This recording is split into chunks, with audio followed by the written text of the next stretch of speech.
जय हिंद साथियों, स्वागत है आप सभी का आपके अपने YouTube चैनल में। दोस्तों, आज मैं आपके लिए लेकर आया हूं एनडीए एग्जामिनेशन फर्स्ट 2025 का ओरिजिनल क्वेश्चन पेपर। दोस्तों, आज का जो पेपर है ये है सामान्य योग्यता परीक्षण, यानी कि जिसको हम बोलते हैं गैट का पेपर, जनरल एबिलिटी टेस्ट। ये आपका क्वेश्चन पेपर है जो कि दोस्तों आपका टोटल 600 नंबर का आता है।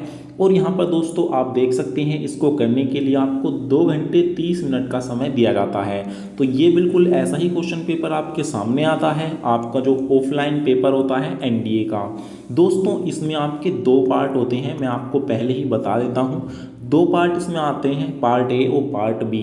पार्ट ए में जो है आपके इंग्लिश के क्वेश्चन होते हैं 50। क्वेश्चन नंबर 1 से 50 तक जो होती है आपकी इंग्लिश होती है, और 51 से 150 तक आपकी जो है आपकी जीके एंड जीएस होती है। यानी कि इसमें टोटल आपके 150 क्वेश्चन आते हैं। 150 में से 50 क्वेश्चन इंग्लिश के होते हैं। तो आपका जो एनडीए में अगर आप जाना चाहते हैं तो इसमें आपकी मैथ और इंग्लिश दोनों ही स्ट्रॉन्ग होनी चाहिए। बिना मैथ और इंग्लिश के आप इसके एग्ज़ाम को पास नहीं कर सकते। तो इसीलिए मैथ और इंग्लिश को आपको अच्छे से सीखना होगा। बात करें इंग्लिश की, तो इंग्लिश तो यहाँ पर मैं आपको आज आपके लिए लेकर आया हूँ। यहाँ पर पार्ट ए में दोस्तों आपका जो पहला क्वेश्चन है वो इंग्लिश का ही है।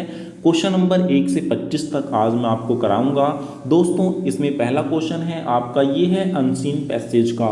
दोस्तों, यहाँ पर आपको बताया हुआ है, read the following passage carefully and answer the questions.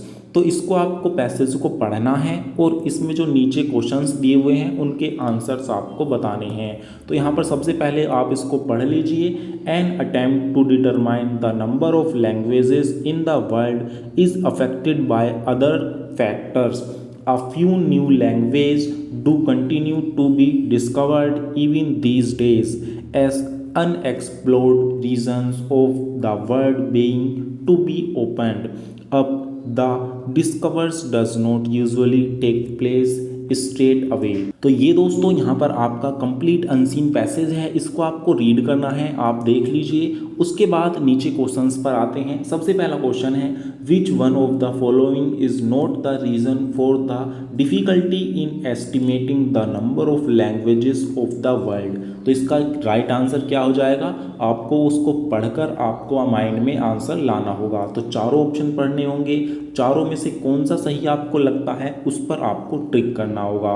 दोस्तों, इसकी जो अनऑफिशियल आंसर की है उसके अकॉर्डिंग मैं आपको ये बता देता हूँ कि इसका जो राइट आंसर होगा वो होगा option number D, people who speak the language do not claim there language. तो ये इसका राइट हो जाएगा। दूसरा दोस्तों है यहाँ पर दूसरा, which of the following is a way to establish the discovery of a new language. तो इसका जो राइट आंसर हो जाएगा इसका भी आपका डी हो जाएगा। तो ये है दोस्तों, यहाँ पर आपको देख सकते हैं, by conducting a survey of all languages of the region. तीसरा क्वेश्चन है, which one of the following statement is correct. तो थर्ड का जो राइट आ जाएगा वो हो जाएगा option number C, all the language are either complete languages और dialects of other major languages.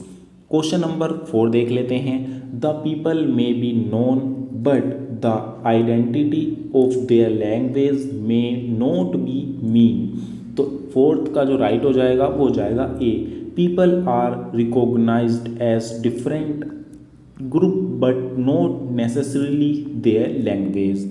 तो ये है दोस्तों आपका क्वेश्चन नंबर 4। क्वेश्चन नंबर 5 है, which one of the following word from passage mean come to be known. तो इसका right answer हो जाएगा ऑप्शन नंबर ए, ट्रांसपायर। तो दोस्तों ये है आपका अनसीन पैसेज। पैसेज के 5 क्वेश्चन आपके हर साल पूछे जाते हैं, तो पैसेज की प्रैक्टिस आपको अच्छे से करनी होगी। उसके बाद दोस्तों जो क्वेश्चन है वो 3 क्वेश्चन आपके बने हुए हैं डायरेक्ट और इनडायरेक्ट से।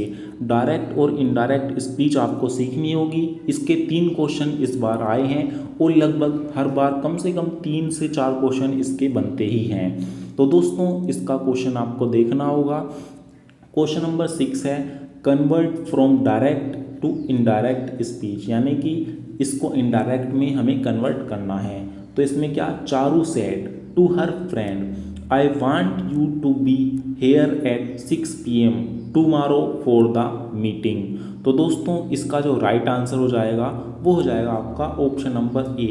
Charu told her friend that she wanted her to be there at 6 PM the next day for the meeting. ये है दोस्तों आपका क्वेश्चन नंबर 6 का आंसर। अब देख लेते हैं 7।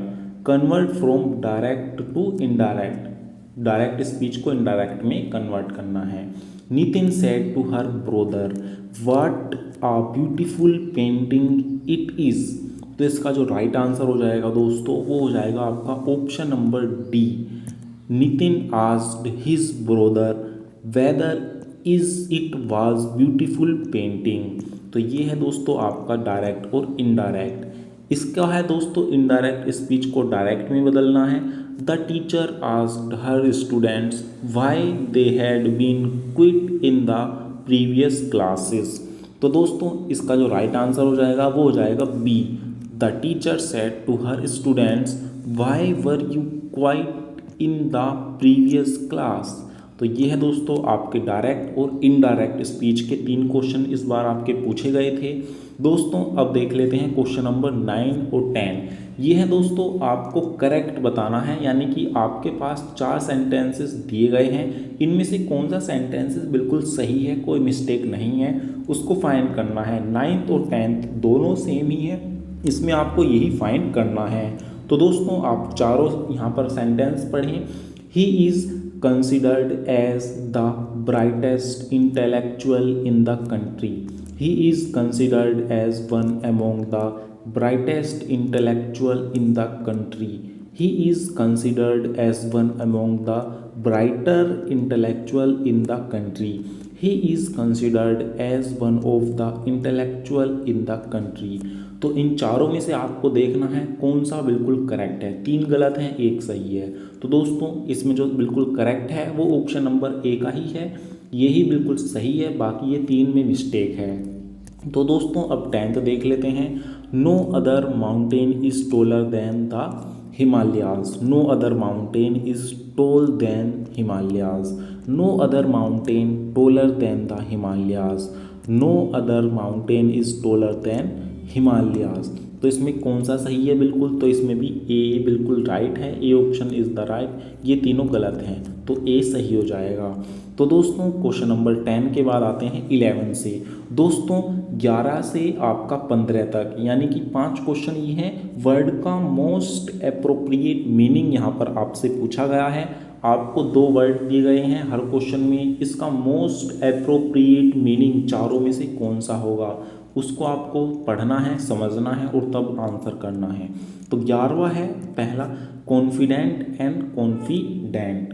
तो यहाँ पर आपका जो बिल्कुल राइट बिल्कुल मोस्ट अप्रोप्रिएट होगा वो होगा 11th का ए।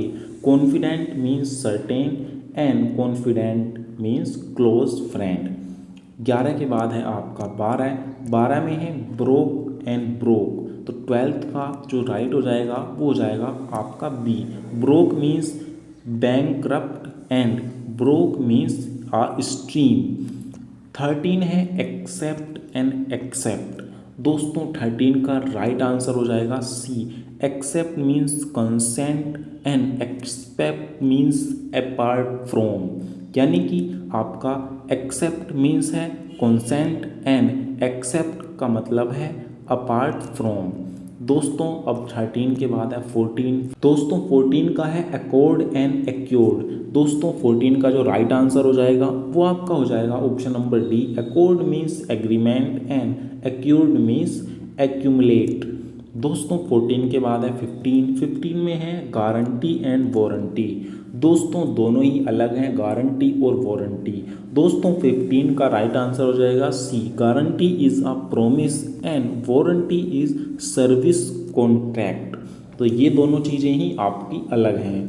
दोस्तों 15 के बाद है 16 से आपका जो है 20 तक। इसमें भी आपको एक कंप्लीट सेंटेंस दिया गया है इसमें, और इसमें एक लाइन के लिए एक वर्ड के नीचे लाइन लिखी हुई है। इसका अर्थ आपको, इसका मीनिंग आपको बताना है, इसका मीनिंग क्या है। तो इसमें दोस्तों सबसे पहला है प्रोपोर्टिनेट। प्रोपोर्टिनेट का राइट आंसर दोस्तों राइट मीनिंग है वो है आपका 16 का ए बैलेंस। दोस्तों 17 का देख लेना है।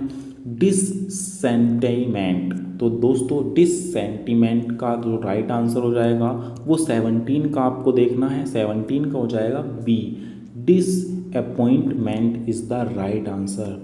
दोस्तों 18 में है इमीनिएंट, तो इमीनिएंट का राइट आंसर हो जाएगा 18 का दोस्तों, इसका हो जाएगा ए टाइमली, तो इसका राइट आंसर ये है। उसके बाद देख लेते हैं 19। दोस्तों 19 में है इनडेलिबल, तो इनडेलिबल का राइट आंसर हो जाएगा ए परमानेंट। दोस्तों आगे देख लेते हैं 20, इसमें है इंस्टेंशियस, तो यहाँ पर इंस्टेंशियस का राइट आंसर आपका हो जाएगा 20 का हो जाएगा ए इमीडिएट। 20 के बाद है दोस्तों आपका 21 से 25 तक। इसमें क्या है दोस्तों, इसमें सेंटेंसेस को आपको सीक्वेंस में लगाना है। इसमें आपको कुछ सेंटेंस दिए गए हैं, इसमें लिखा हुआ है S1 एंड S2। S1 है जो है पूरे पैराग्राफ का स्टार्टिंग का सेंटेंस, S6 है बिल्कुल लास्ट का।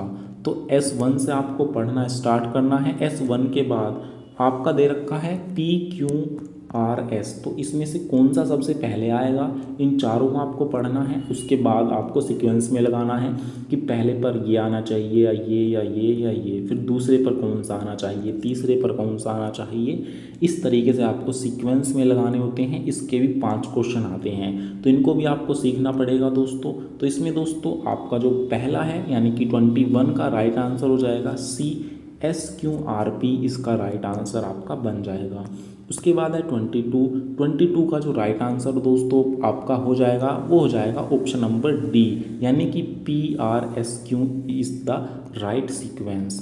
दोस्तों 23 देख लेते हैं। 23 का जो राइट है वो हो जाएगा आपका, मैं आपको बता देता हूँ, इज द राइट आंसर।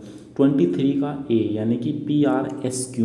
उसके बाद है 24 का दोस्तों राइट आंसर मैं आपको बता देता हूँ, 24 का भी राइट ए ही होगा, QSRP। और लास्ट यहाँ पर मैं 25 को लास्ट कर रहा हूँ। 26 से आपको मैं बाद में बताऊँगा, 25 क्वेश्चन इंग्लिश के कल आपको पढ़ा दूँगा। दोस्तों 25 का राइट हो जाएगा आपका डी, SQPR। दोस्तों इसकी PDF को मैं आपको दे दूंगा, आप मेरे व्हाट्सएप ग्रुप को आप ज्वाइन कर लेना, उसका लिंक मैंने इस वीडियो के डिस्क्रिप्शन बॉक्स में दे दिया है, आप वहां से जाकर इसको डाउनलोड कर सकते हैं। वहां पर मैं व्हाट्सएप पर सेंड कर दूंगा, व्हाट्सएप ग्रुप में सेंड करता रहता हूं, तो वहां पर आपको एक कंप्लीट मिल जाएगी जहाँ से आप इसकी प्रैक्टिस अच्छे से कर सकते हैं। इसके साथ ही दोस्तों यहाँ पर मैं आपको डेली इसके प्रीवियस ईयर यानी कि PYQ क्वेश्चन पेपर आपको कराऊंगा, अच्छे से यहाँ पर आपको समझाया करूँगा। आज तो मैंने केवल इसके आंसर बताए हैं। तो दोस्तों इन सभी को देखने के लिए आप चैनल को सब्सक्राइब कर लेना। कोई सवाल या डाउट हो तो आप मेरे से कमेंट में पूछ सकते हैं। तो फिर मिलेंगे एक नई जानकारी के साथ, तब तक के लिए जय हिंद जय भारत।